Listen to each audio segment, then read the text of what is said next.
Ooh.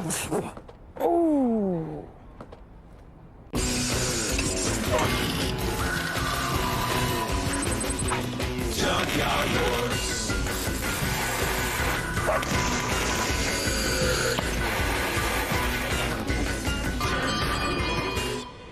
Welcome to the most incredible aerial extravaganza ever. And it's all up in the air. It's 100 years since the Wright brothers' first flight, and we thought we'd do something even more daring. The challenge is to build an antique aircraft, which they must launch and fly here in the Mojave Desert in California. And as if that's not tricky enough, the teams can only use period junk and must wield the tools of the time.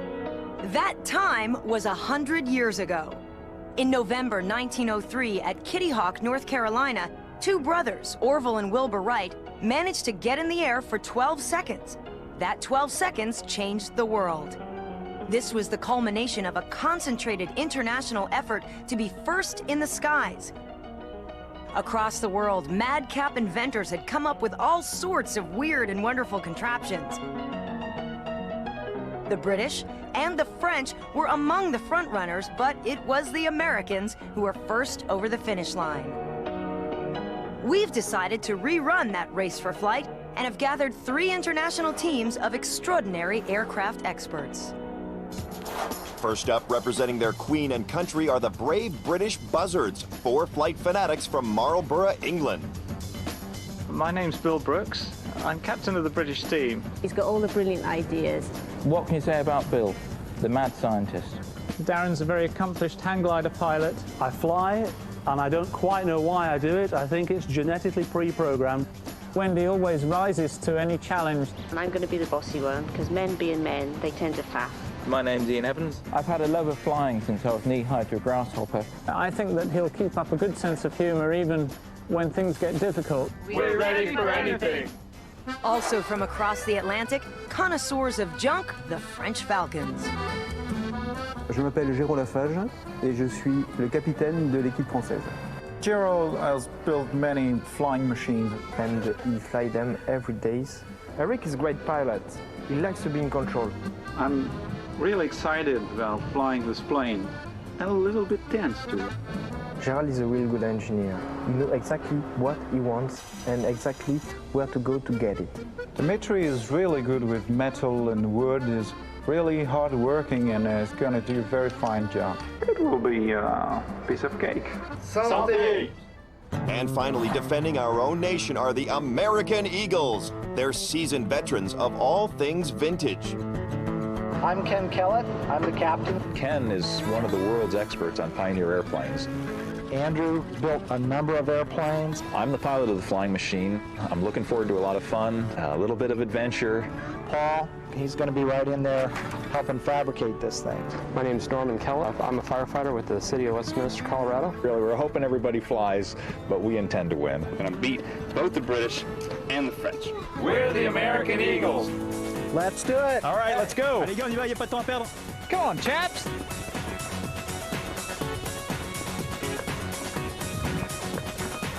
Huddle up, teams. As you may recall, it's been 100 years since Wilbur and Orville Wright made their first epic flight at Kitty Hawk. Well, today we're turning back the clock to the 1900s. Your challenge is to build and fly an aircraft from that time, but only using period junk.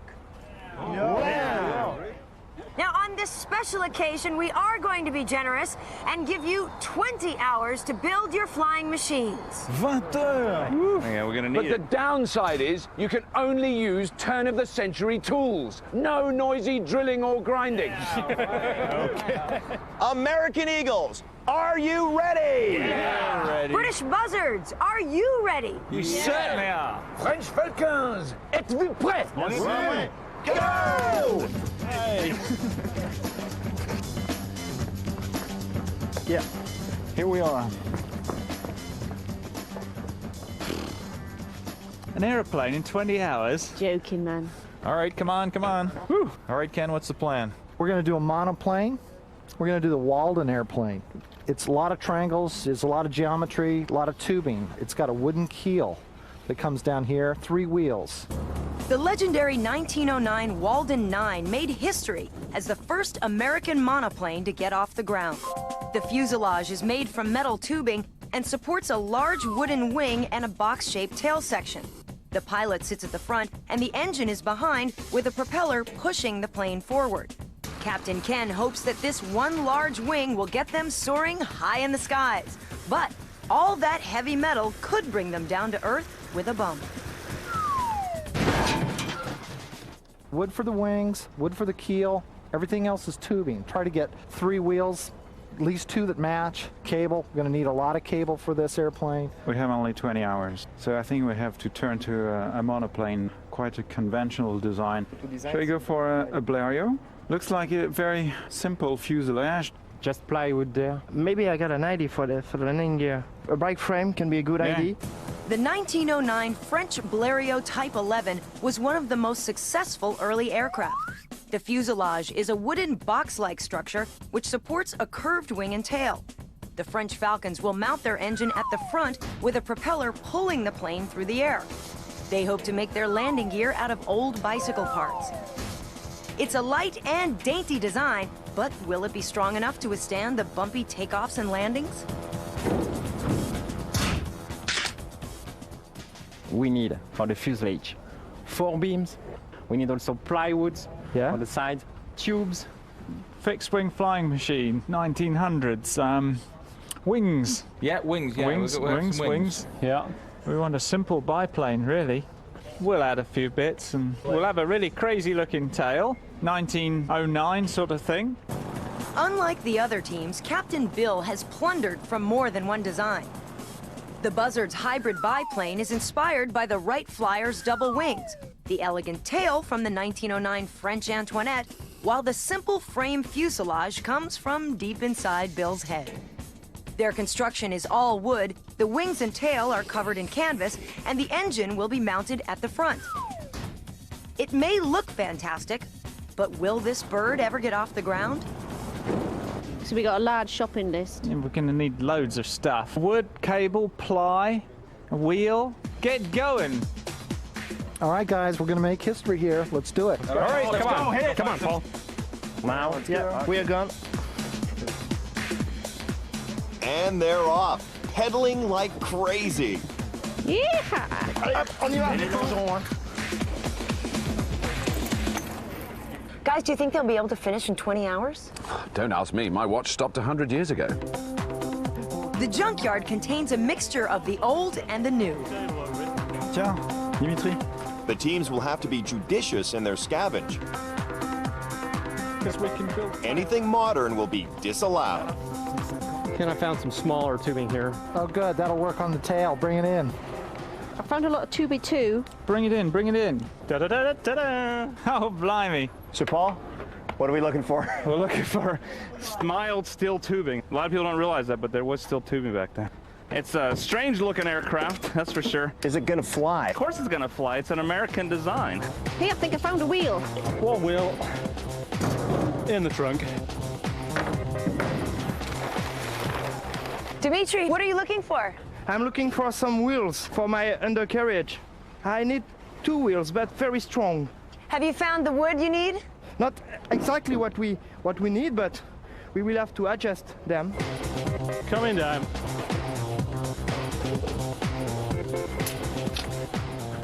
How's it going, Darren? Oh, it's going Is it great. right? It's all wood, isn't it? It's all weird. It's all wood. If it was aluminium, it'd be so much easier. would it? Yeah. Aluminum tubing didn't exist 100 years ago. That's like aluminum. I don't think aluminum's gonna work. We're gonna ditch that. Are you happy with that? Well, It's a bit knotty and bent. yeah. Our teams can't be too careful. After all, their pilots' lives are at stake. Okay, remember all this hardware has got to fly. No, I think it's too heavy, too big. Dog's back leg. Rejected. Il est un peu tordu, il faut vérifier qu'on peut utiliser celui-là. If they reject everything, there won't be any planes. Bon, donc on le met de côté, il va pas. Donc celui-là, il va pas. Oh, fabric! Fabric. Andrew is the Eagles style guru. White is so bland. I think I want fuchsia. Fuchsia. Fuchsia All would right, be much I'll look better. for fuchsia. It's all about accessories, Paul. Still can't see a keel. Okay, it needs to be 3x2 with no knots in it. I think you're asking for something there. You telling me to get knotted? Yeah. Which team will be the first to get off the ground? Find out after the break. Junkyard Wars. Welcome back to Junkyard Wars. Our 3 teams from across the globe are off to a flying start. The race is on to build period aircraft. The American Eagles are whistling up a Walden monoplane out of steel tubing. The French Falcons are going for a classic wooden Blériot, which they must keep super light, but they'll need metal tubing for a strong undercarriage. That's Dimitri's department. Eric, j'ai trouvé 2 cadres. Super, hein? Hey, I think I found a keel. The British buzzards are busying themselves with a biplane. That means 4 wings, twice the amount of wood, and twice the amount of work. Oh, now that does look nice. Now, Bill, what do you think? Yeah, it looks great. Let's use it. C'est bon pour le moral d'avancer. As the parts start materializing, our teams have to tackle turn-of-the-century tools. Blimey, amazing, they can make anything at all. In the early 1900s, everything was handcrafted, and power tools were primitive. No portable electric drills or saws, and no staple guns.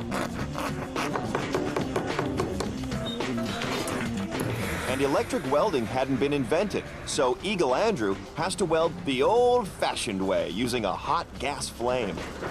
Ken! Hello? How you doing? We're doing good. Tell me about your plane. The airplane is called the Walden 9, first monoplane in America. It was designed by a dentist in New York. Okay. The guy lived until the 60s. I wouldn't have a lot of faith in that, to be honest with you. He built a good one. Dr. Henry Walden made history in December 1909 when he took to the air in this beautiful machine. Biplanes had been around since 1903, but this was the first American monoplane. Unfortunately, there are no detailed plans, so Captain Ken has only got these old photographs to go on. You're going to see us making a lot of parts. Nothing's going to look like anything for a while, but then all of a sudden it's going to gel and start looking like an Because airplane. your pilot looks extremely happy here. Oh, he's very happy. It's a lot of nails. Wow. The original Blériot plane would have been built like this with pins and glue and yeah, sure. Same system, yeah, exactly the same way. I take it that this drawing up here is the plan of your airplane. Yes, it should look like this. Just one wing. Yeah, it's a monoplane. And it has some kind of wires that hold that in place. Is that? Oh yes, no wire, no way. The Blériot 11 was Frenchman Louis Blériot's hugely successful monoplane. On the 18th of January 1909, he made the first flight across the English Channel. His success had future pilots putting in orders for a Blériot 11 of their own. Overnight, he became the first large-scale airplane manufacturer. The plane was not only a commercial success, it also went on to win many competitions, including the Paris to Madrid air race. In 1912, air ace Adolphe Pégu became the first person to loop the loop. He was a national hero. And so who's going to fly? Have you decided who will fly? You will be flying. I'm the guy. He's the pilot. And are you okay? You're okay with this? Is it good? Impeccable. Impeccable. It's perfect. It's perfect. Oh, good. Up to now, it's perfect. And 20 hours, 20 heures. C'est court. C'est dur, n'est-ce pas? It will be very tight. Yeah. Il faut très dur. Oui. So, when was the last time you got to do any planing? Gosh, it's archaic. Well, it is, but it's a beautifully efficient tool. So the design, where does it come from? Comes from all over the place, really. It's a biplane because that gives you a very strong and light structure. Captain Bill has picked some of the strongest design features of the time. The wings are inspired by the Wright brothers' 1912 biplane, a direct descendant of the first Wright flyer from 1903. The tail comes from the beautiful 1909 French Antoinette monoplane. Whether Bill will succeed in fusing the best of both worlds is still in doubt. After all, unlike the Antoinette, his design has yet to take to the skies. Laying the parts out in 3 dimensions, I'm getting a little bit concerned about weight. Darren keeps telling me I'm building a bomber, you know, so... Is it going to fly? It's a heck of a lot of aeroplane to build in this time. I really don't think it's been done before. Can you do it? Well, it'll be something of a record if we do. Look at a map. In case we get lost in the junkyard. The American Eagles are going off course. You should see the beautiful view in here. Paul seems more interested in touchdown than takeoff. Go along here with welding goggles. No such frivolity for the French. They're focused on their fuselage. On allonge par terre.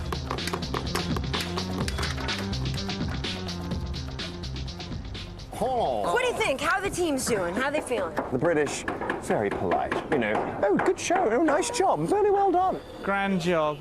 Those French boys are lovely. They look so nice, don't they? They look the best. They can carry a neckerchief and a shirt better than any other European. No man can wear a neckerchief. What a French. Yes. Just go speak to the American team, because they're like, well, we're going to win. Because we're the best and we're the smartest, and no worries right now. These things are guaranteed to give you a blood blister. But the Eagles' confidence is vanishing fast. The old tools are testing their mettle. You better be beating this over a rock. All right, get me a hammer. Give me that. Tools are also driving young Dimitri around the bend. J'en ai plié un de traviole, deux de traviole. Girard isn't impressed. Attends, mais il y en a un, il y a 45 degrés d'écart. Ben ouais, mais il l'a tourné. Dimitri's twisted pipes are also trying his captain's patience. Là, c'est le point où on n'a pas droit à l'erreur, donc... It's back to the floor for the young gun. Buzzard's Captain Bill is the brains behind his team, but genius always comes at a price. Wendy? What? I've started faffing. No time for faffing. Oh, sorry. Inventors have the reputation of being eccentric, and our judge is no exception. He built his first glider while still at school, and from then on, it was downhill all the way. Among his many achievements is a patent for a revolutionary hang glider mechanism. And he was the first person to fly an ultralight across Lake Erie. Oh, this is someplace, isn't it? Chuck Sluzarczyk is a modern-day aviation pioneer. So, Chuck, when did you first sort of really get involved in flying? And was it a childhood thing? Oh, yes. My father was a pilot, right. And so I started playing with airplanes when I was in diapers. This is a pretty tall order, though, asking these guys to build these in 20 hours. Very tall order. This is almost an impossible task. It's like trying to build the Great Wall of China in 2 weeks. Now, the American Eagle's design is rather unusual. They took a very obscure American design, which, quite frankly, I would have never done. American Eagles are to be handed a badge for courage, right. Because it's going to be a touchy airplane to fly. And what about the French Falcons? The Blériot is probably one of the most famous French designs out there. Frankly, I would have built that myself if I was on the French team. And what about now the British Buzzards, the only team that are going for a biplane? The British design is the only one that doesn't have a recognizable look about it. There's things that were taken a bit here and a bit there and put them together. Botched together in a true British fashion. Oh yes, well this is what the show's about, isn't it? Botching things together. Who's your money on at the moment then? It's going to be a function of how fast they can get them built. My hope is that these magnificent men and their flying machines go uppity up instead of down down. I'm on a cold streak here, man. If they're going to go uppity up, the American Eagles will need a propeller. I'm finding squat. Yes, I think we should swap. Yeah. What, you don't like it? International trade negotiations are preoccupying the Europeans. The French may have something the British want. Okay. I think what we need is one that's bigger than me. The heavier British biplane needs a longer propeller than the French Falcon's lighter monoplane. Yeah. We swap, okay. You take this one. Do you need any cloth? I know that. Now that the British have got their prop, they can start spreading their wings. Wendy's cutting out wooden ribs. These will form a skeleton which they'll cover with fabric. And with 4 wings to make, there are going to be no spare ribs. So how many of these have I got to make? About 32. You got to be kidding. Hey, won't it look great? It's going to look absolutely wicked. Aircraft wings have a particular shape. When air flows over the wing, it breaks into 2 air streams. The air moving over it moves faster than the air moving under it. The faster the air, the lower the pressure. so the air above has less pressure than the slower moving air below. That imbalance of pressure creates a lifting force on the wing that literally sucks the airplane off the ground. But the teams will be going nowhere without some sort of power source. The Federal Aviation Authority have strict rules about what is allowed to fly. Normal junkyard engines just wouldn't pass the test, so they all get identical new ones. British buzzards, we've got a little gift for you. Oh, wow. I think we could cross the channel with that. Gentlemen, I have a rather splendid new engine for you. Look at that. Wow. I come bearing gifts. Bonjour. Wow. Wow. What do you think is the biggest challenge so far? C'est vraiment de faire 120 heures. Généralement, une construction comme ça, ça prend 6 mois. Donc le challenge, c'est de savoir exactement, d'avoir dans notre tête bien le schéma de ce que l'on veut faire et ne pas perdre de temps. You've had experience of building unusual airplanes before that actually fly? Yeah, the Wright brothers airplane. Oh, right. You built one? I built and flew the 1903. What was it like to fly? Awful. Was it? Captain Ken's claim to fame is that he's the only person in modern times to have flown a true 1903 Wright Flyer. Not only that, he actually built the replica himself. As his first attempt in the 1970s demonstrates, it's not the easiest plane to get off the ground. How long did it actually take you to build the Wright Flyer? Do you know how many hours you spent doing it? All I have is like a good guess. I think we spent around 3,500 hours building the airplane. I mean, that's a lot of hours. Yeah. I know a couple of you guys were on the show before, right? But as competitors? That was Darren and I. We competed in the first Scrap Heap Challenge program to build a glider. Darren's hang glider was terrifying to fly, but at least it was a tried and tested design. Take up slack. Wacky Captain Bill, on the other hand, came up with one of the most ludicrous flying machines ever seen, and he certainly came down with a bump. It's easy to get complacent. You turn out big bits of structure like this and you think you've done it, but the devil is in the detail with these. Roll up, 16 hours remaining, 16 heures seulement, merci, 16 hours. Holy cow. The Eagle's nest is looking frighteningly empty. Well, I wanted to drill these first and then stick this in here and then drill this one so it all lines up. But at last, they've commenced their assembly. Amazingly, this bit of scaffolding will be the rudder for the tail of their plane. Sweet. Sweet, look at that. All right. Okay, you guys passed the test. All right. They've got another 149 components to go, but Captain Ken's still a stickler for accuracy. And you need to rotate that around so it faces this way. The French Falcons are also focusing on their tail. It's a precision operation.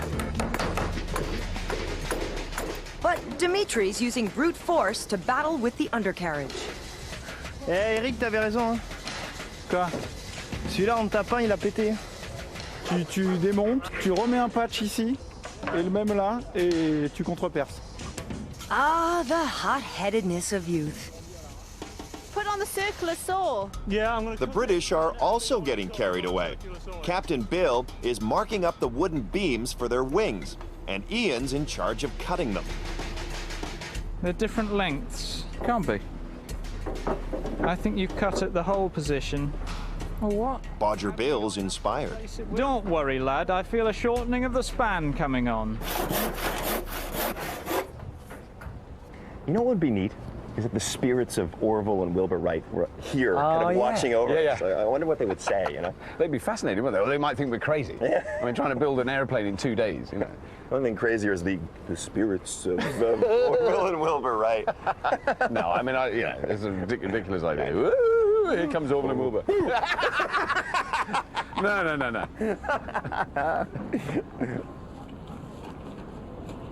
Do you know what I think, Orville? What's that, Wilbur? These young fellas in there, they're plumb cooking. What are they trying to do? Build an airplane in 2 days that's going to fly. That can't be done. No way. How long did it take us to do it? It took us years. Things are going to start hopping. Okay, we've got Eagles Captain Ken isn't impressed with his team's progress. What we're going to do is we're going to put together the center section. Andrew and I are going to focus on the pilot's position. His team are still confused about what they're supposed to be doing. See, it's going to go together real quick, so don't anybody sweat it. We're ahead of the game, I think, on this thing. And what game is that, Ken? The Falcons are not impressed with Dimitri's undercarriage. He's certainly no lightweight. Taskmaster Girard shows him how it's done. On met l'autre en haut, ce que tu avais fait tout à l'heure. I've got a problem here, Bill. The ribs don't fit. Buzzard Ian isn't the only one making mistakes. It's now Captain Bill's turn. Their wings are already shorter than they wanted, and now they've just become wider. I've goofed up. Can we just saw a bit off? It's all right, I think. Oh. So what we're going to do, we're going to increase the size of the wing. All right. We must think 3 times and cut once, or we'll be making scrap. Will the Buzzards, Falcons, or Eagles ever spread their wings? Stay with us and find out. Junkyard Wars. Welcome back to the first afternoon of our pilot project. Our teams are flying by the seat of their pants. Come on, Tyler, let's go. Okay. I'm trying. Our international aviators are battling to build antique aircraft in 2 days, and we're already halfway through day 1. You want me to stick this on? Yeah, that'll do. Other side. The Buzzards biplane is taking shape. Block. What are you calling a block? They've made 2 of their 4 wing structures, and they're now nailing their fuselage. Allez, c'est parti. C'est parti. Allez. Allez hop. On y va doucement. The Falcon's fuselage is more complicated, but Monsieur Blériot would be proud. The Eagles' monoplane is still just a jumble of steel tubing. Will they ever get their stuff together? Okay, that is the front. That's the rear. No fuselage, but they do have part of their undercarriage. This is too cool. The American Eagles are running a little bit behind schedule, if you ask me. They're using period tools, old-fashioned drills and saws to try to cut steel tubing. That's a lot of hacking and sawing, and they've only got so many hours to finish this job, so the American Eagles better get cracking. And what about the British Buzzards? They, as a team, are working very well together, but I'm afraid I think the airplane's a bit heavier than I thought it really needs to be. So a little bit lighter weight, I think, would probably do them well. The French Falcons seem to be making a lot of stuff. They're going ahead very well. If they varnished it up, it would be a work of art and a piece of furniture. The airplane looks to me like it's a lot lighter than I thought it was going to be. So right now, I have to go Vive la France. Vive la France. Non, bah alors. International pride is at stake as our teams battle to recreate aviation history. You want to just eyeball it from the end, Andrew? Close enough. Pretty darn close. Okay. It's a trade-off between time and accuracy.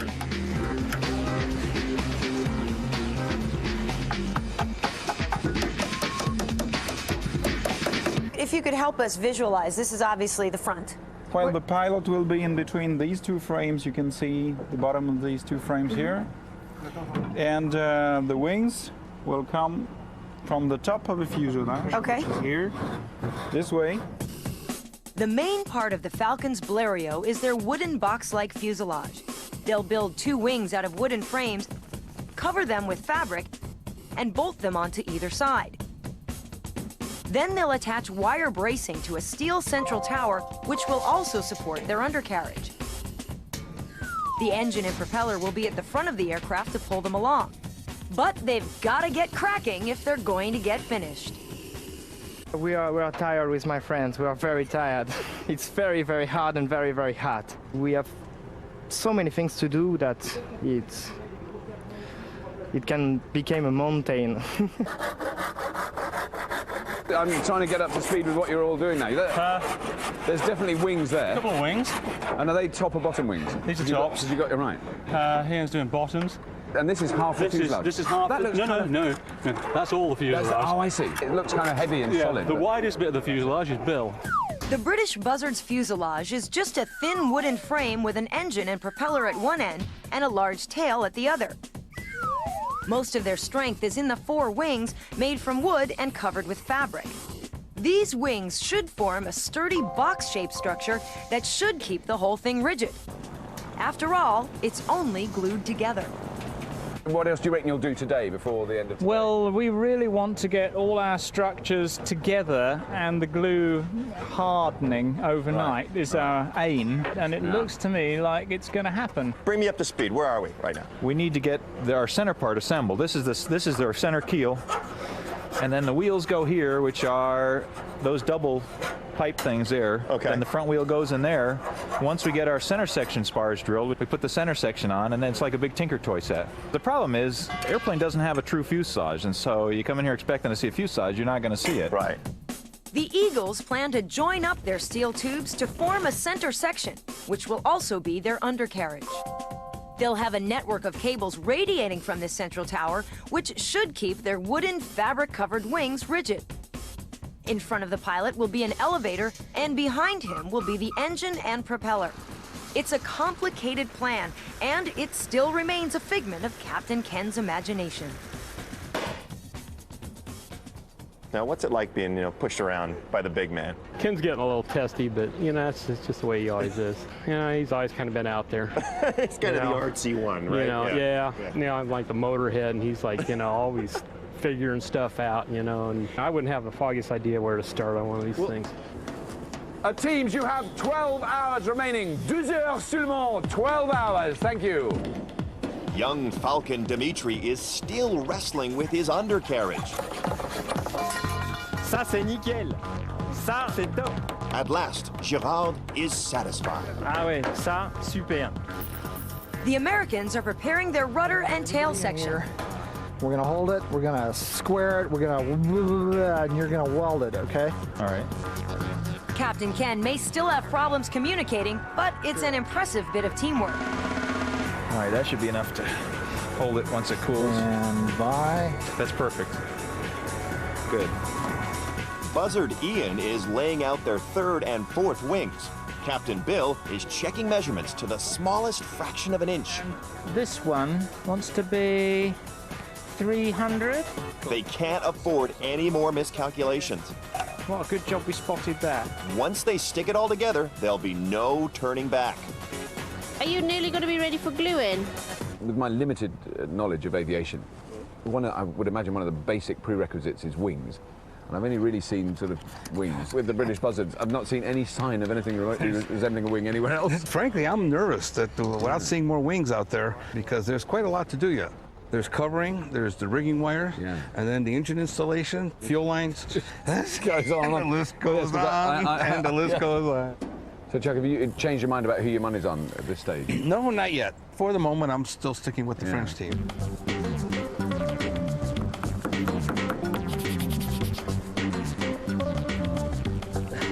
Okay. Although they're missing wings, the Falcons do have a beautiful fuselage. Yeah. C'est bon? Yoo-hoo! But Dimitri is still having problems with his undercarriage. Hey, Andrew, I got a job for you. Are you ready now? He's seeking international aid. Andrew's only too happy to oblige. Hey, what's going on there? For a price. He owes me a croissant. I'll bring you a bottle of wine. Okay. Can I try it? You want to try it? Yeah. Thank you. My father said to me, this is a real job. All right, go back, get to work. Thank you very much. Thank you, the American team. Time is running out. You have got 11 hours remaining. Ah bon? No worries. That means only 1 hour left today, and the British better get gluing so it can set overnight. Let's stick the whole lot together. Okay, fuselage, fuselage. Go, go, go. Buzzards, buzzards, glue, glue, glue.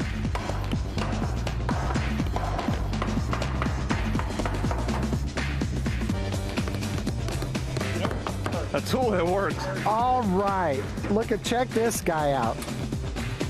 The other teams appear to have gotten more done than you today. How do you feel about that? It's an illusion. It's all an illusion. This is the illusion of progress. So are you still as confident now as you were this morning? I wouldn't say that. Attends, dans quel sens c'était là déjà? Dans ce sens-là. There's only one sort of obvious thing to me that's missing at the moment. And that's the kind of wing bit. The wings, yeah. Yes, you're absolutely right. Am I right? We have just started one. All right, you are one wing, beginning, so- you are thinking about them. And we are a bit late. All right, I'll be back. What is the frenetic pace? Fast setting adhesive, and we want to get this whole structure glued up tonight so that when we get tucked up in our little beds, it'll be curing off and it'll be as strong as anything in the morning. Rock solid in the morning. Are you guys happy with like the progress you've made today, or? We're a bit too close to it to really see it in perspective, I think. Yeah. Get in there, you swine.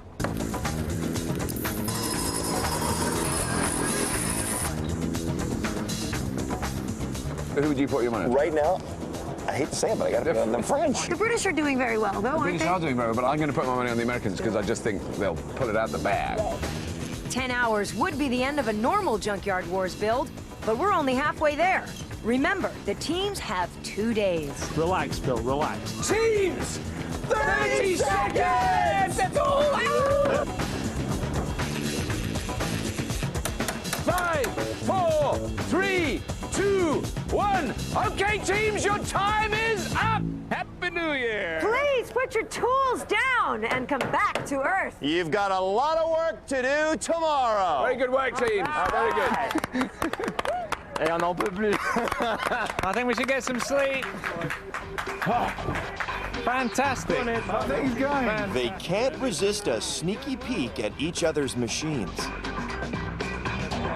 The French Falcons have a great fuselage, but they've yet to get started on their wings. It's a work of art, it really is. Yeah. The British Buzzards have carved out most of the structure of their biplane, but will these jigsaw pieces ever fit together? The American Eagles workshop is piled high with steel tubing, but it's hard to pick out a plane for pipes. It is not that clear up to now, right? Not to you. It's not clear. To us, it's perfectly clear. The teams have 10 hours left. Will they get finished? Find out after the break. Junkyard Wars. Welcome to the second day of the build, and everything's going marvelously. Teams are busy, and we're just going for a ride. Start driving, Miss Daisy. Come on. The British, French, and Americans are battling to turn piles of junk into period planes. Par contre, on commence là aujourd'hui. And they only have 10 hours left. Key element today, let's get this center section finished up. All right. All right, let's hit it. Right. That'll be glued up now. So we'll have another big stick up. Yep. Yeah? Stick up, light stick up. More glue. More glue. On va se partager un peu les tâches. Bon, et puis vous bossez sur les ailes, vous, et moi je bosse sur la profondeur. Ça marche. Allez. Nettoyage, c'est parti. The American Eagles are struggling with the copious components that make up their monoplane. Andrew is working on the elevator, while the rest of the team focus on the undercarriage. Eagle-eyed Captain Ken's on the lookout for any mistakes. You guys kind of screwed this cabane up here, this compression. But he's got to take responsibility for this one. You helped me put that on yesterday. Remember how crooked it was going on? He's pointing fingers at me. The French Falcons have almost finished their fuselage. They can now start on their wings. As always, Gerard is chief of quality control. C'est pas mal tout ça.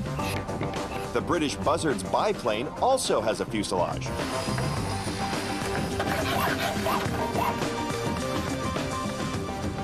The 3 airplanes all started with the hardest part of construction, which is the fuselage. Generally, in designing an airplane, the wing is the easiest thing to do. Right. And the fuselage is the part where everything must connect to. Yes. And they're all past that stage. Yeah. And what about the French Falcons? They're not quite as fast today as they were yesterday, but they've gotten a wing going, so they've got visible means of support for their fuselage. The British Buzzards, they're plodding right along, but then you have to remember, they've got 4 wings to build instead of 2. I somewhat suspect that the American Eagles will really start catching up once they get building the wing proper. But as of now, the American Eagles are still a bit behind the 8 ball. My logical side of me says that the French team so far still has the edge. But the Falcons seem to be going over the edge, and it's getting sticky. La fatigue commence à se faire sentir. They've glued their wings the wrong way and have to pull them apart. Ça le ferait pas avec 2 ailes droites, hein? Ah, ce coup-ci, il faut plus se planter. C'est où alors?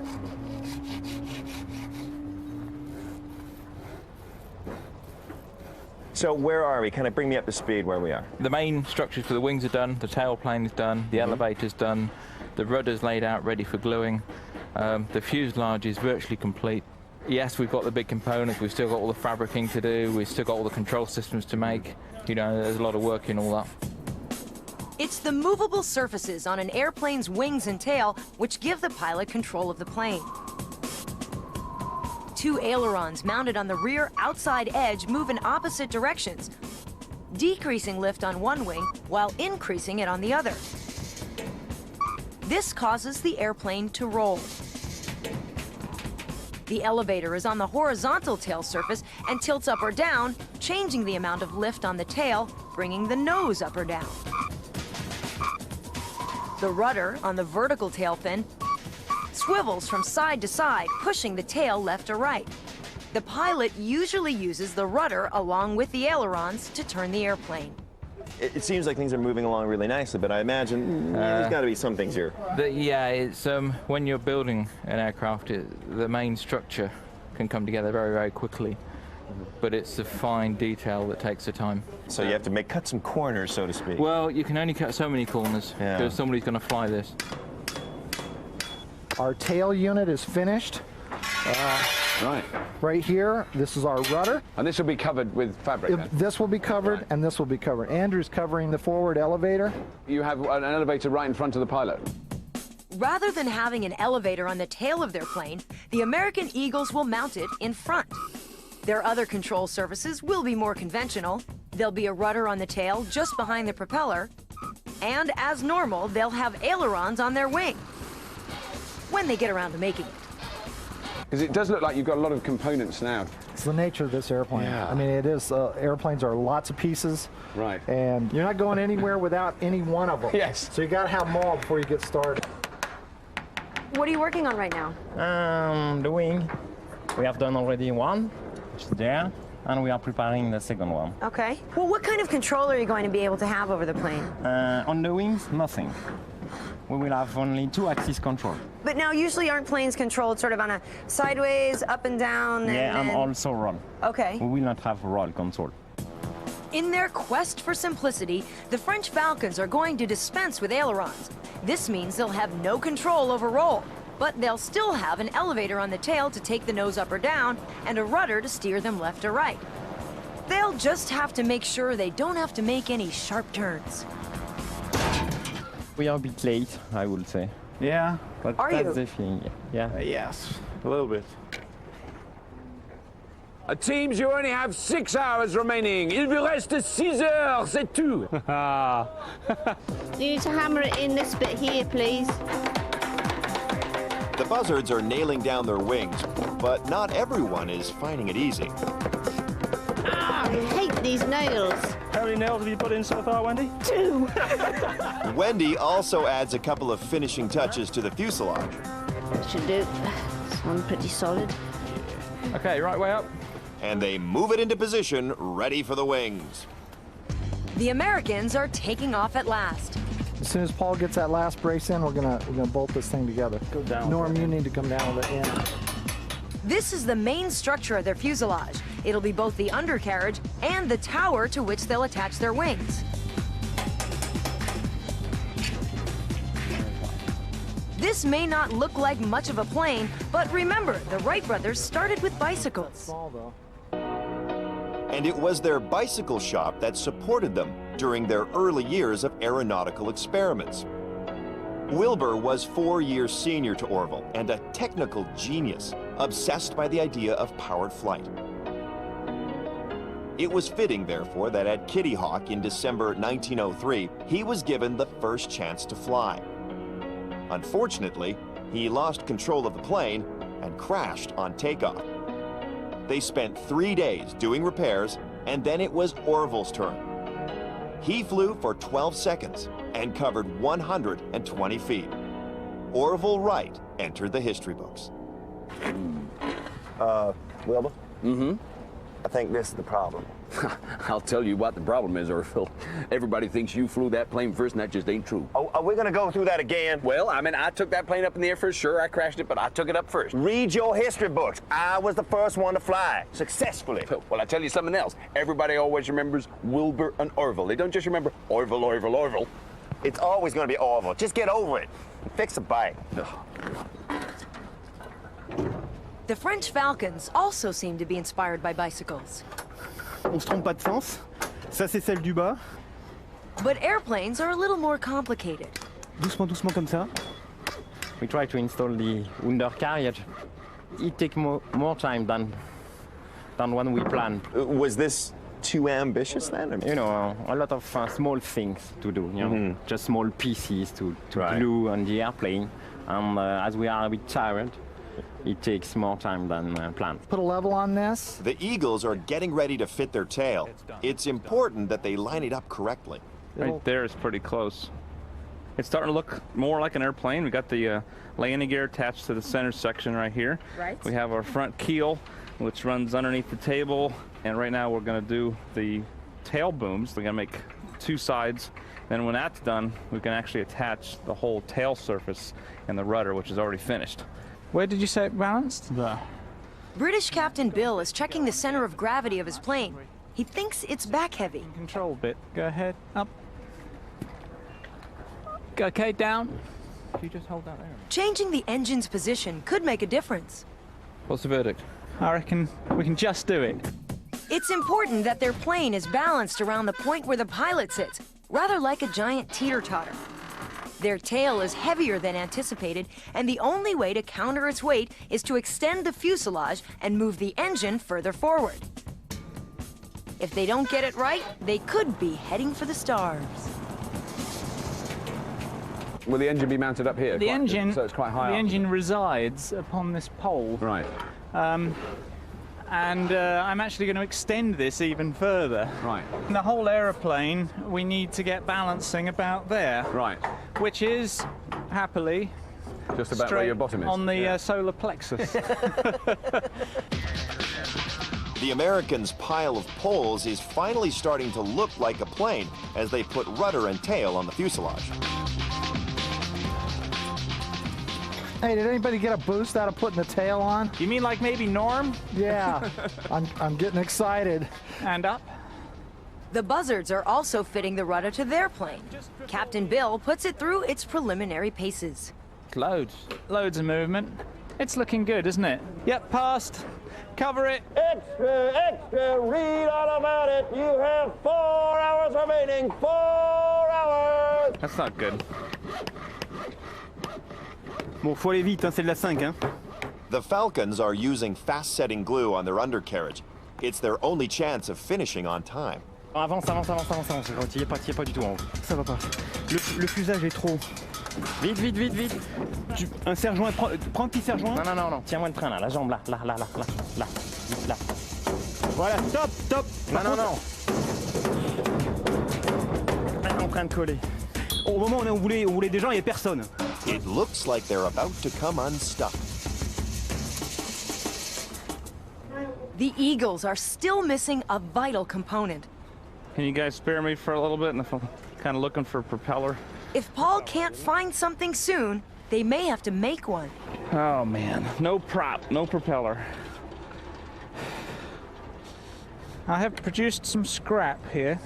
The British are also feeling the pressure. There's still shed loads to do.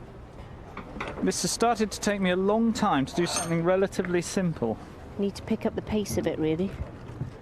Will the Buzzards, Falcons, or Eagles ever finish on time? Or will their machines vanish into thin air? Stay glued. Junkyard Wars. Welcome back to Junkyard Wars, where the only thing flying is time. Get out of the way. The American Eagles are still missing a propeller, and they've only just started to build their wings.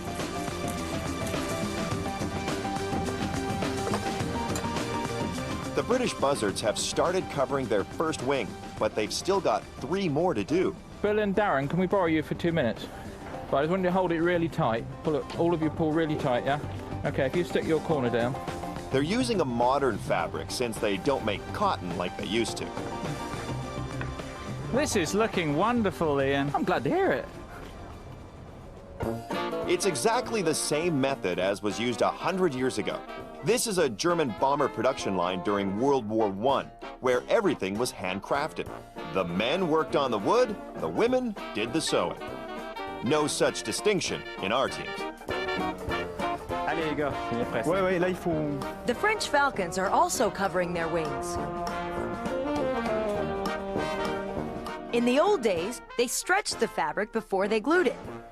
But modern fabrics just need ironing to make them taut. This is très belle. Beautiful. Yes, you must do this all the time. Yes, but if my wife sees that, I'm finished. Oh, really? You will be doing it all the time then? Yes. You do it very well. Your shirts would be beautiful. They're so smooth. The Americans are a long way from covering their wings, and Paul still hasn't found a propeller, but he's brought in cable as consolation. But that's perfect, perfect stuff.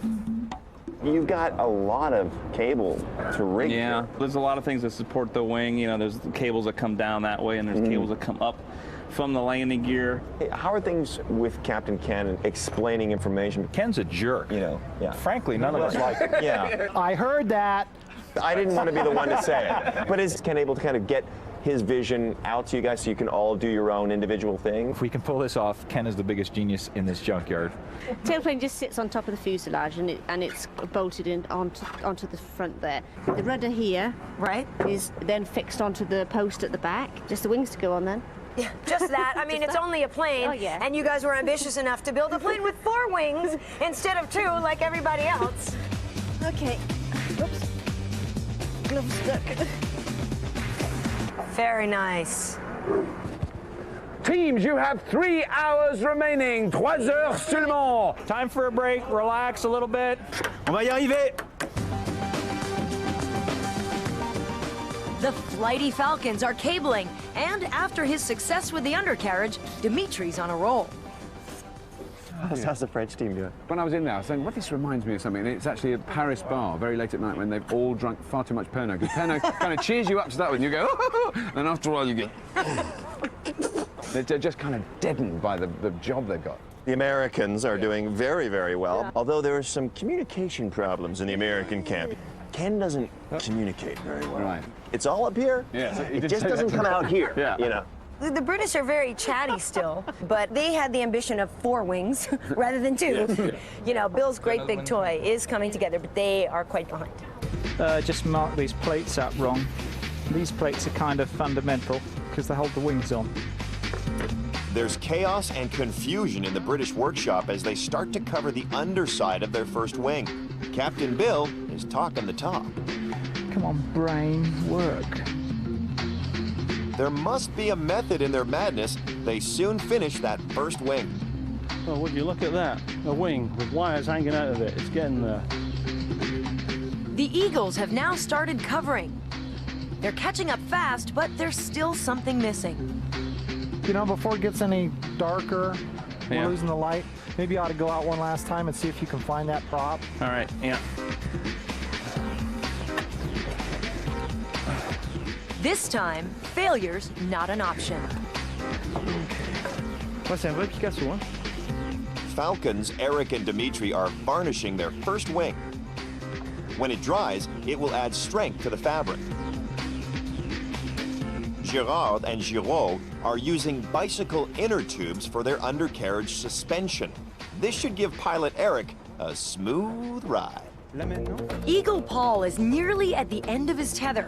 He's been hunting a propeller for almost 2 days. Hey.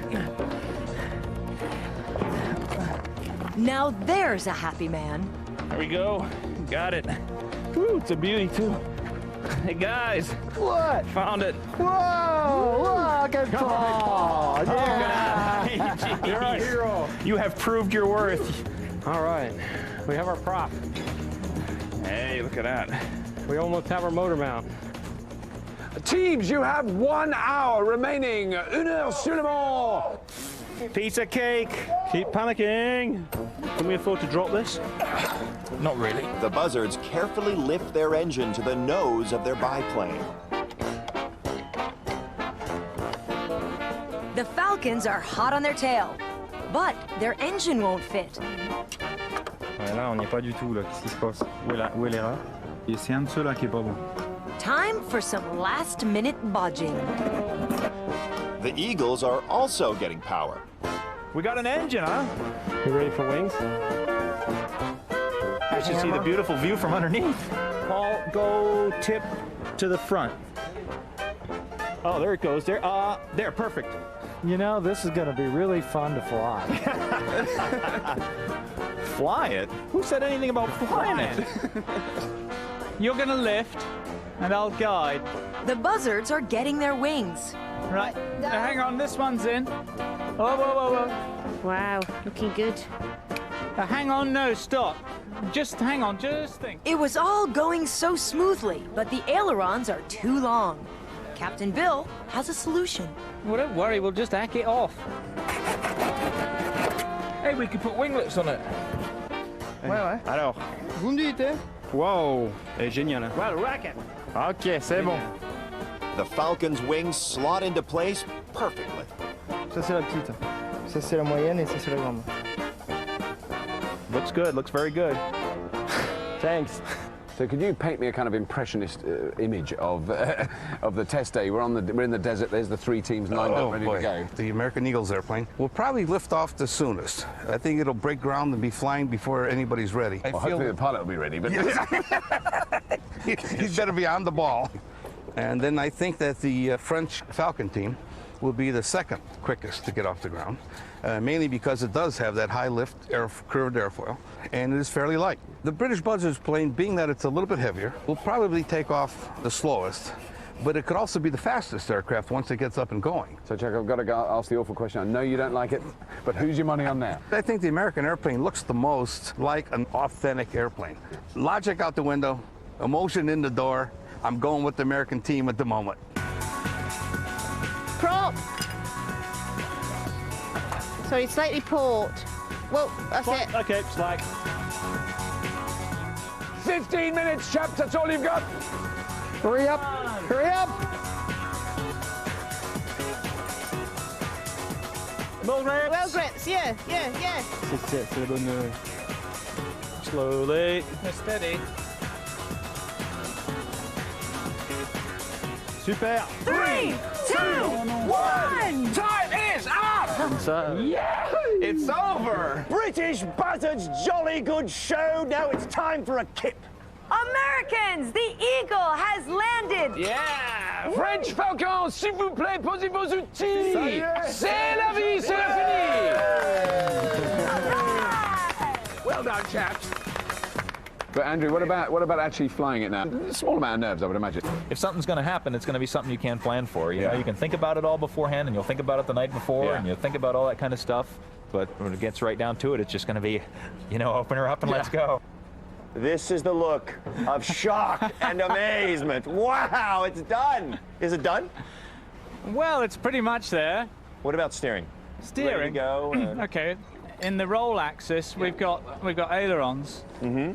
And then we've got elevators at the back.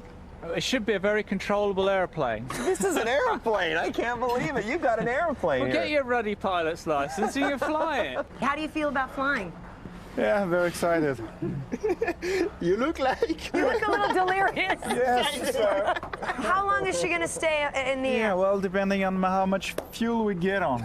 Oh, really? We can cross the Atlantic and not the Channel now. Go back to home. Ready for Atlantic Ocean. Good, good. The British Buzzards biplane has double the wings of the other teams, but will Captain Bill's mishmash design with its long nose and heavy tail ever get off the ground? The American Eagles have a beautiful replica of a Walden 9 aircraft. But will this metal bird with large wings fly or just flap? The French Falcon's finely carved Baleario may be a thing of beauty, but will it get their Gallic pride soaring? Join us after the break. Junkyard Wars. Welcome Welcome back to our flight of fantasy, where 3 teams are preparing for a race to the skies.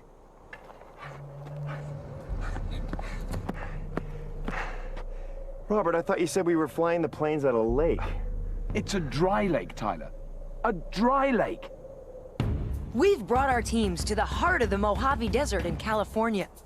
This dry lake bed should provide them with the ideal takeoff conditions, but their fantasies of flight may still prove elusive. There's a lot to do before the planes are ready to fly, but they've only got 2 hours tinkering time before the wind gets up. I think, well, we can.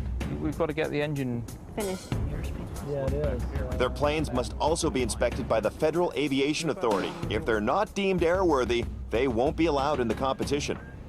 Props locked. Safety is paramount. The teams must check that their engines start and run smoothly. Switches on. Switches on. Contact. Contact. Once in the air, any malfunction could prove fatal. The British may be feeling the wind in their hair, but things aren't quite so breezy for the Americans. Even engine expert Norm seems to be struggling. You call it. You call it, Norm. Too much fuel? I don't know. It makes me nervous.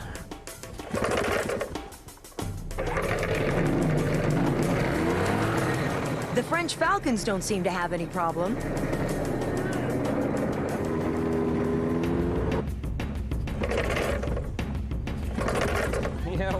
The Americans swallow their pride and call in British engine wizard Wendy. Yeah, sure. She's their final hope. They've only got a few minutes of tinkering left. Very strange. So we'll just have a go. We have some more electrical connections, please. Okay, try that.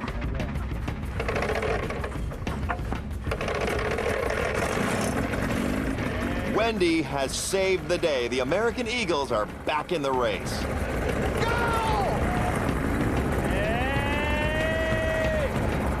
That does it. Tinkering time is done.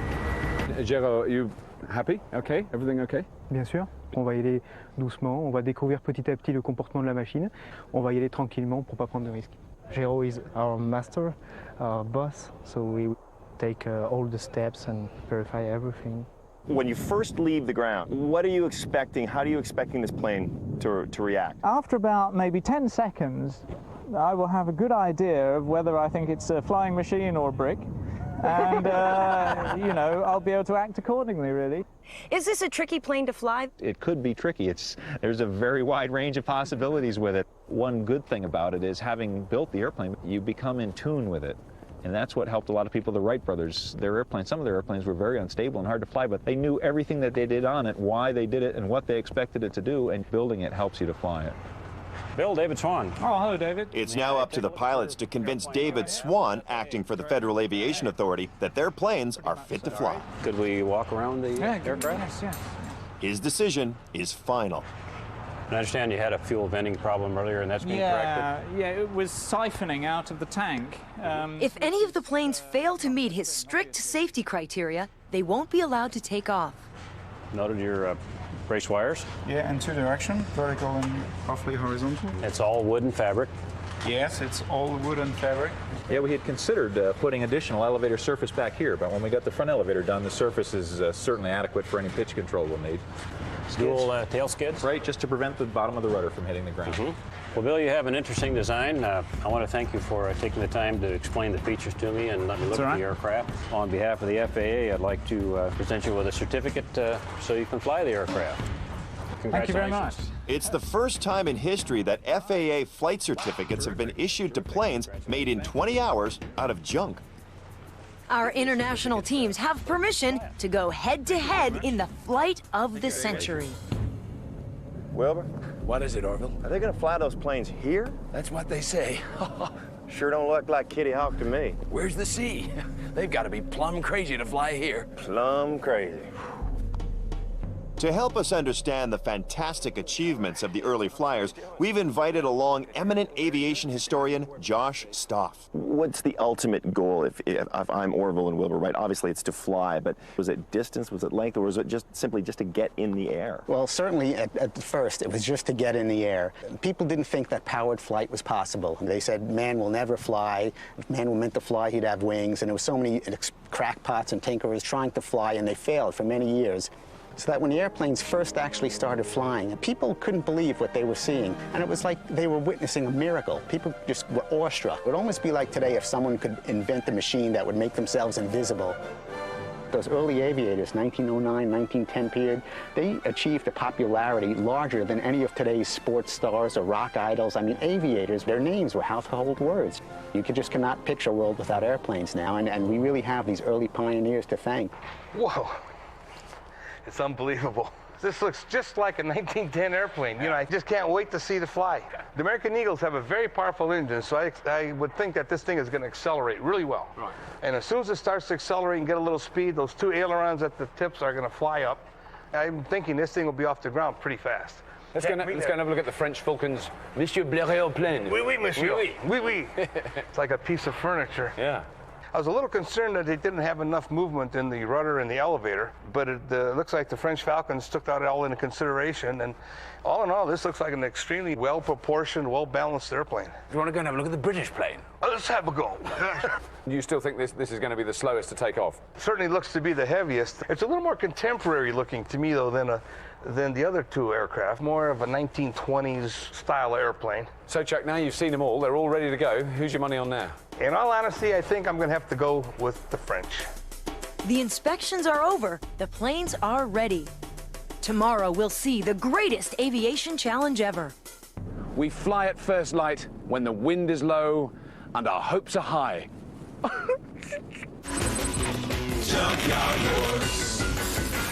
Ladies and gentlemen, we are next in line for takeoff. Please make sure that your seats are fully forward, your trays are in the upright position, and your seatbelts are fastened. Enjoy your flight. Sunrise, the Mojave Desert.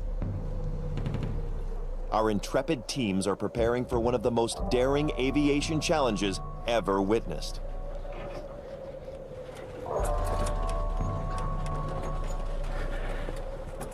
The teams will have to fly a half-mile from the start line on one side of the lake to the finish line on the other.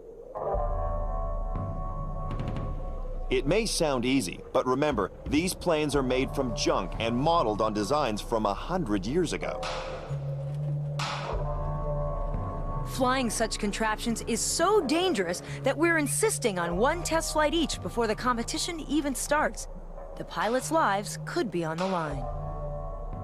There hasn't been one of these flown since 1911, so nobody's around that ever saw one fly, or ever flew one, and there's nothing written about what it flew like when it was in 1911. American Eagles, you are clear to take off! Okay, let's do it. Here we go. Everyone is on pins and needles. Anything could happen. What's the mood over there? We just want to get one good safe flight, nice and straight. Our airplane is a little more unconventional. He's rolling, he's rolling. If Andrew can get the nose off the ground, the rest of the plane should follow. Come on, baby, get up there. Get up there. He's desperately hoping for some lift, but there seems to be a technical problem. He's going very fast. He's got one wheel up at the side, isn't he? Yeah. He's completely off balance. He's starting to do what's known as a wheelbarrow. Keep control, Andrew. There may be a problem with the center of gravity being too far forward. What was the problem? Now we got to go talk to Andrew and see.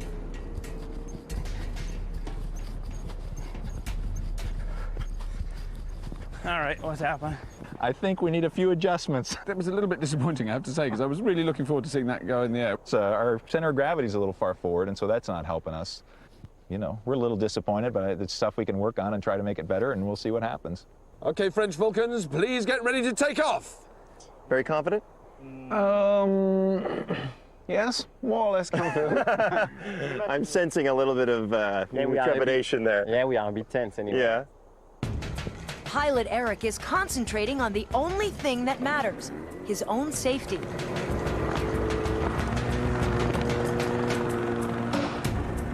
The fastidious French Falcons are taking it slow and steady. Now, there's got to be scary sitting inside that thing. Yeah, It's the first time it's moved under its own power, isn't it? Yeah. At 330 pounds, the Blériot is by far the lightest of the three planes. But will it fly?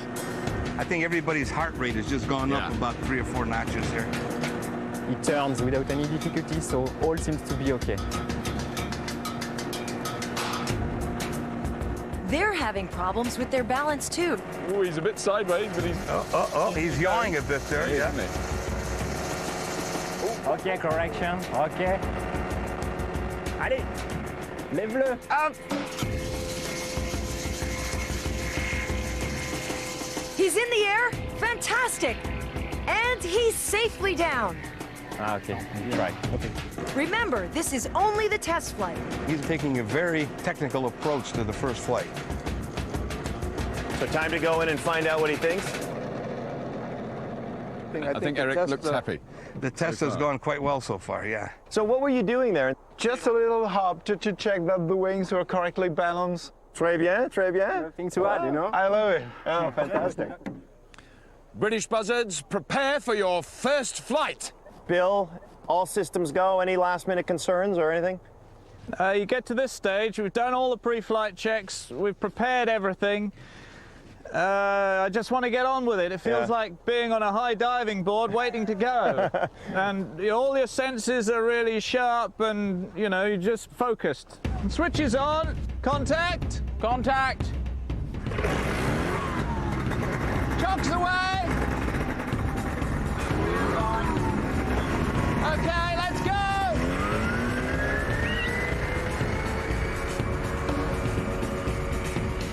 He started taxiing. Oh, and he's in the air! Yes! Wow! What is he doing? This is meant to be a test flight. More speed. He's got it. It's an amazing sight. Wow, look at that. That is amazing. It's just up. It just flies. Captain Bill is really pushing his luck.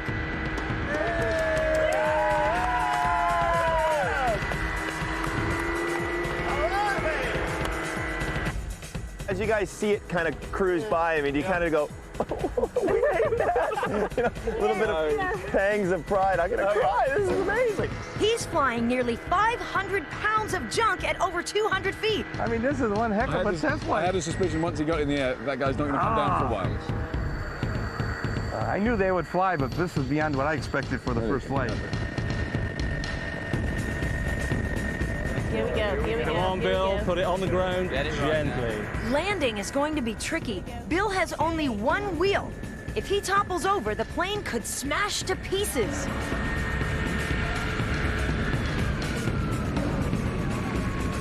Bravo!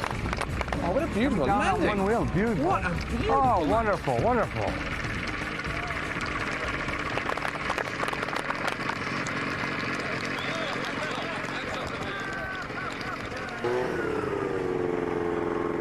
Put it there, Bill. Bravo, Maestro!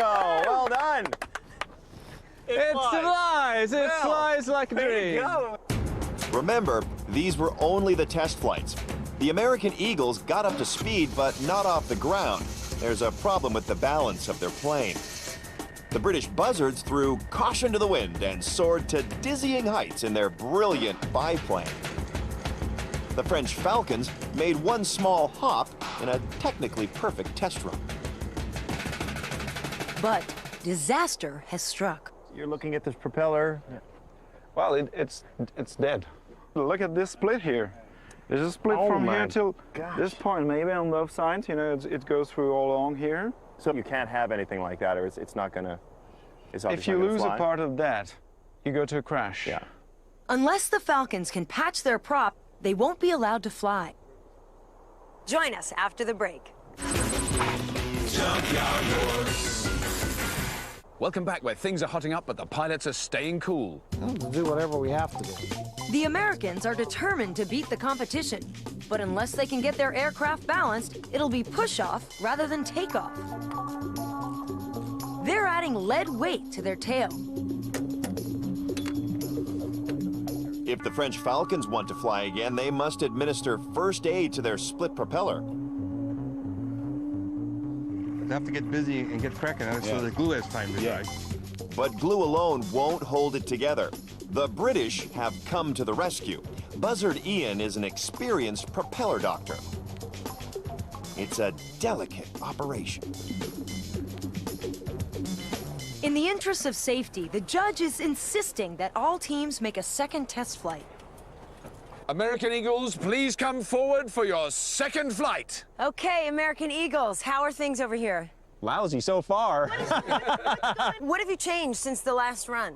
We put a little more weight in the back, and we twisted that wing down just a little bit because it was trying to lift the right wing up. That's about it.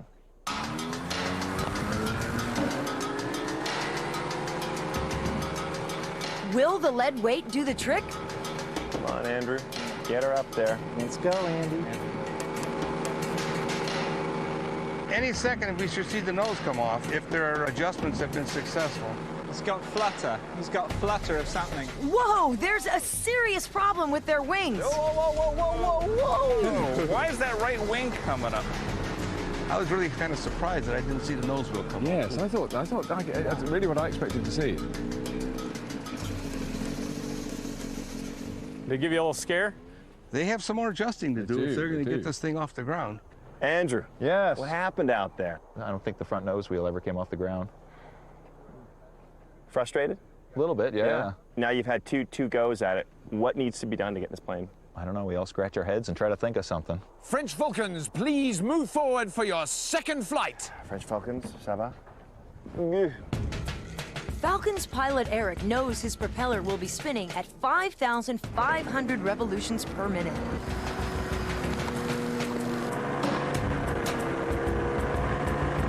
And it's only held together by string and glue. He's going flat out. Yeah, he's adding a bit more power now. I see the tail. There it goes. Tail goes up very early. Eric's fate is tied to the blades of that propeller. I think he's off. He's off. He's off. Yes. What a fantastic flight! And now for the landing, one of the most dangerous moments for both the pilot and the aircraft.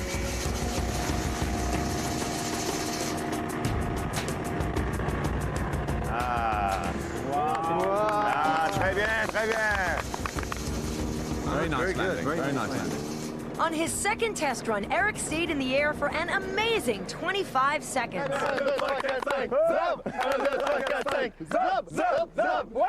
Some bizarre cheer going on there, the French team. Superbe. Bravo, monsieur. Well done. Well, so it looks really, really good. Very stable. Yes, it is. It's just great. British Buzzards, please move forward for your second flight. Captain Bill wastes no time getting airborne. He's getting used to the airplane. He's getting a feel of it and just seeing how she's going. Bill's pushing his plane to the limit. The one thing that I was a little concerned about was the weight of the airplane, but the biplane configuration is giving them a good light wing loading so they can fly. The four wings are definitely sending the Buzzards soaring, but this is still only a test flight. If anything goes wrong at this height, the results would be disastrous. No. Bring it down. Bring it down. He's coming into land, but with only one wheel, he's relying on the ailerons to keep the plane balanced. He's caught a crosswind. Oh, bit of a bounce then. Yeah. Wow, that was close. The British Buzzards really set the standard. The French Falcons are running a very close second. And the American Eagle team has got some ground to gain. The test flights are over. Next, the real challenge. Captain Bill may be Lord of the Skies, but will his one-wheeled biplane hold together for one more flight? The French Falcons have a beautifully trimmed plane, but their propeller is only held together with string and glue. The American Eagles have yet to get their three wheels off the ground. But Captain Ken is hoping they've finally got their plane balanced. It's not over till it's over. Join us after the break. Junkyard Wars. Welcome back, where it's still up and down in our race to the finish. The test flights are over. It's race time. The course will be a half-mile run from the red start line on one side of the lake to a red finish line on the other. The winner will be The pilot who lands and comes to a full stop closest to this red line. if no pilot gets near the red line, the winner will be the team with the longest time in the air.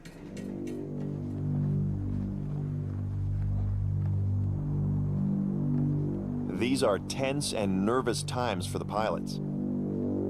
The American Eagles have made their wings more rigid and added weight to the back of their aircraft.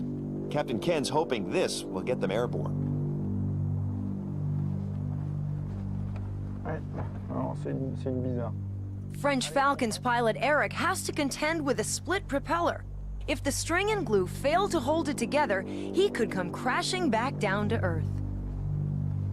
I'm getting vibration-affected instrument readings, so I'm just going to disregard the instruments and fly by the seat of my pants. British buzzard Bill's test flights were hugely successful, but with no instruments, he may not be in for happy landings. Right, where's my gloves? American Eagles, are you ready? Pilot Andrew and the Walden monoplane are first up. They've done some adjustments. What did they change? The American Eagle airplane had one wing lifting stronger than the other wing, so they made some adjustments to the wire rigging to try to get some balance in the way the wings are lifting so that they both lift at the same rate. It is your last chance. Are you going to be able to do this? Are you going to get it off the ground, stop on the red line, do what you came here to do? Well, how about if I do like 2 of those 3 or 4 things? Which How 2? about if we settle for 1, just get it off the ground. We'll get it back on the ground. Red line, we'll see what we can do, but Okay. let's go. Your head. Even experienced pilot Andrew is feeling the pressure.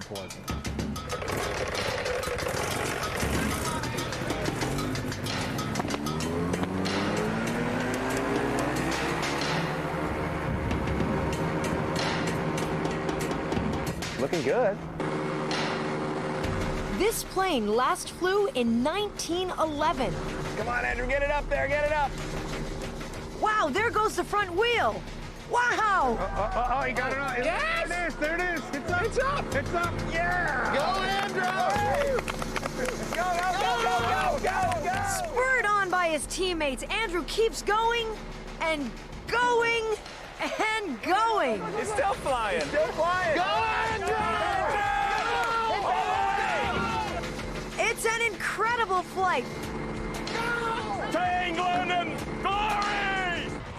500 pounds of steel just floating across the desert.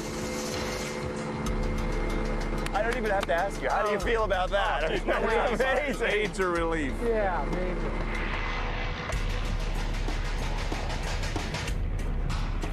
Well, that's quite a long flight. That's a long flight. He's landing nowhere near the red line, but he flew for a record 1 minute 4 seconds. I'm getting pretty discouraged there, but things are looking a little better now. Yeah. A triumphant Andrew taxis back to the start line. Can't stop. Yeah! Yeah! Andrew, well done, sir. Thank you. How did it fly? How did it It sucks. handle? That's the 96 different type of airplane I've flown, and it's probably the worst flying one of the bunch. What about the red line? The elevator, as it moves up and down, it blocks a lot of your forward view. You know, you can see the mountains up above and stuff right in front of you, but you can't see much, you know, in your normal field of vision. So I was just like, well, I'm just going to keep going then as long as I can. It was an incredibly successful first flight, making the Americans the ones to beat. French Falcons, êtes-vous prêts? There's everything to play for. Falcons pilot Eric must stop as close to the finish line as possible or beat the American time of 1 minute 4 seconds. It's a bit windy, but it looks good. Will their string-bound propeller give them the power they need? Oh, he's up. He's up. He's up.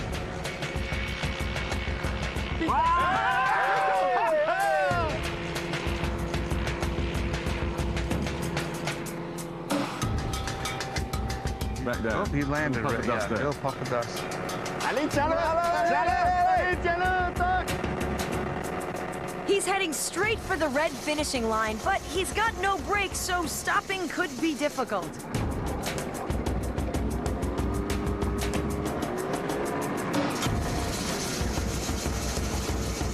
He's just over the line. Brilliant! Hey! Dimitri, how do you feel about this? All of your hard work has done very, very well. Yeah, it flies good and pretty. So, what can we do? What else? More? What else? Yeah. Well, you just need we're just missing a second seat for you. It was a beautiful flight from the French. Although they touched down halfway through their 28-second journey, Eric stopped right on the finish line. That gives the French the lead, with the Americans in second place. British buzzards, are you ready? You're going to fly a half mile and then try to stop fully as close to the red line as you can. There are no brakes, so it's a little harder than we could have made it for ourselves. But let's face it, it isn't that sophisticated, is it? Contact!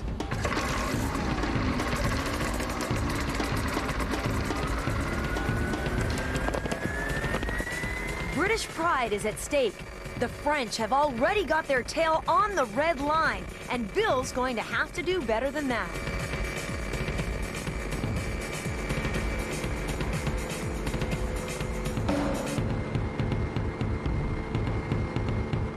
It just flies right up. It just it climbs really well, doesn't it? That's the highest he's been to date, I think. The buzzard's one-wheeled wonder soars again to dizzying heights. Look at him, it's steady as effortless, isn't it? Yeah. Appears he's coming back around here. He's going to head for the red ribbon. Which is quite hard because he's got no brakes, has he? No, he's got to judge it pretty good. It's going to be very good judgment. It's all down to Bill landing safely and coming to a dead stop at the red line. Wow! Keep going. Come on, come on, come on, come on, come on, come on. Right onto the line. Onto the line. Well done. Very nice. Amazing, you nailed the red line. Indeed. Bill, bravo, bravo. I couldn't have done it without these splendid people. So, the American Eagles never saw the finish line, but flew for an incredible 1 minute 4 seconds. The French Falcons stopped on the finish line, but touched down halfway through their 28-second flight. And the British buzzards pinned the finish line with their nose wheel and flew for an astounding 2 minutes and 40 seconds. So, over to the judge for the official verdict. I have to declare the British buzzards are the winners. Are the winners. Are the winners. All the hard work that you guys have all put in, I mean, to see that it works. This is what makes it all worthwhile. Yeah. That's a lovely little airplane. It is. I mean, We look at built your... it in 2 days. When I read a history book now, and they talk about flying these things, I'll know a lot more about what they mean than I did before. Moi, je dirais qu'on a un tout petit peu revécu l'époque, cette époque qui est pour nous l'histoire, l'époque des pionniers. On a un tout petit peu goûté à ça, et pour nous, c'était un rêve. Ladies and gentlemen, after the most fantastic day of aeronautic engineering bravery and skill, please, first of all, the American Eagles for the most authentic historical plane. And now the team who made the most beautiful airplane anyone has ever made in 20 hours, the French Falcons! And now last, but by no means least, the high-flying British buzzards! Pilot extraordinaire, Bill. I have this for you, sir. Champagne. And this, Bill, is to prove that the British buzzards are the winners!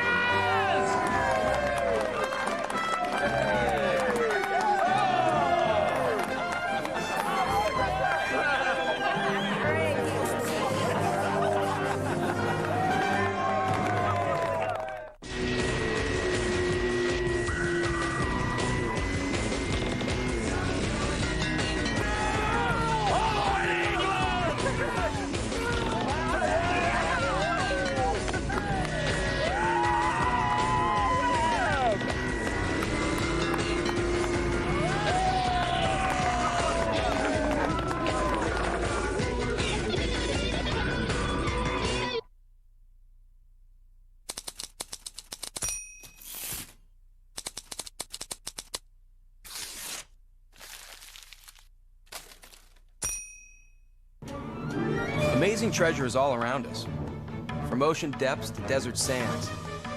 But finding it is a challenge that can drive the search to the four corners of the earth. Hi, I'm Eric Close.